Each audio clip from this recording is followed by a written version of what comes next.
Government has its climate bill set to go to the upper house this week. It will, in all likelihood, pass the parliament, but will it be the end of the climate wars? It's a 43% emissions reduction. Some of its supporters are calling for more action. Joining me live now is ACT Independent Senator David Pocock. Thanks for your time. So that headline figure, 43%, the Greens, amongst others, and you are saying it's too low. Why? The IPCC, which is, I guess, the authority when it comes to climate change and what needs to be done, have made very clear that that sort of figure isn't enough, particularly for a wealthy country. The onus is on us to actually cut more early to then allow developing countries to do the same by 2050. So, we've got to be playing our part. Having said that, we clearly need the, certainty for the market, and actually legislating a target will do that. There's a huge amount of private capital that wants to get into this space. It's a big opportunity for Australia. So if they're so keen, if we get 43% that's legislated, couldn't we then see this urging from private capital and this money unleashed? And if it's not a cap, right, it's a floor, so it can go higher. Mm-hmm. And I think you'd expect it to go higher. Some of the analysis has shown that if you add up the states and territories' commitments, that probably gets us to almost 42%. So really, the Commonwealth government's chipping in for 1%. And I think the more ambitious we are, I think the more benefits we're going to see as we start to invest in an economy for the future, things like green hydrogen, green steel. These are opportunities over the next decade to really set ourselves up to be the go-to in the world for them. There are opportunities. A lot of them we don't know, I suppose, first of all, how successful they'll be and when. And that's pretty important. If you're setting a more ambitious target for 2030 and green steel's lagging or hydrogen's not quite there, then how do you get more ambitious? Are you putting a figure on how high you want Australia's ambitions to go? Those industries, there's still work to be done, but what we do know is we have so many of the tools to transition a big chunk of our economy in terms of the way we generate electricity and industry and help them electrify. And there's, you can at a time where energy prices are just going up and up, and we've seen some of the profits that these energy companies are making, gas companies increasing their profit by 500% due to the price of gas, you can actually lock in a lower price through solar and wind for the next 20 years. So there's actually this anti-inflationary effect if we do get it right. At some point, though, because there's always an upfront cost, transitioning the grid's going to be really expensive. You've got to totally overhaul the way it's done right now. So, we don't really know the cost of that, do we? And are you putting a higher figure on emissions? Should it be 50, 60, 70 by 2030? If you listen to scientists, they're saying 70, 75% by 2030, and they think that's doable. We know that the costs of inaction are huge. You look around and you're seeing the costs of flooding events, the insurance payouts, and this is only going to increase over the next decade. Right, but when you say the scientists suggest that, that's sort of one side of the equation. We can't ignore it, it's the climate element, but whatever we do, even if there's a massive cost from not acting, we still need to pay for what we are doing. Do we need to know what 60% or 70% costs and how we do it? Because someone's still got to pay for it, whether it's a taxpayer, a government, going into more debt. We might look at our AAA credit rating, these sorts of things. Don't we need to know a cost for it?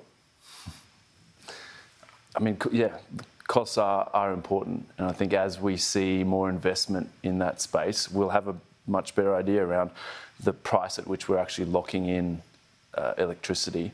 And we know that wind and solar are now the cheapest form of electricity. Once you've actually invested in infrastructure, you're not having the ongoing costs of mining coal, shipping it, burning it. And so you can essentially lock in energy prices into the future. And there's a massive opportunity here in Australia.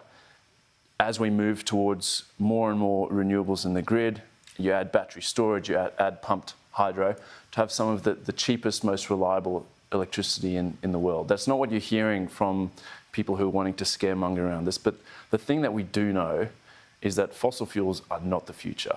Around the world, people are moving away from it. And that will happen. It's about the pace, and I guess. And so the generation, the final step, the output, we can see how cheap solar is getting. But it's, again, that grid element and how many batteries you need. How big does a backup need to be?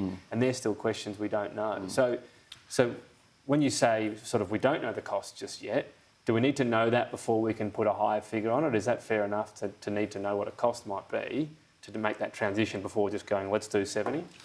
I think your point around the timeline is the thing that we should be focusing on. If we had decades for this transition, we know that it would just happen. Eventually, the market would take care of it. But we're up against,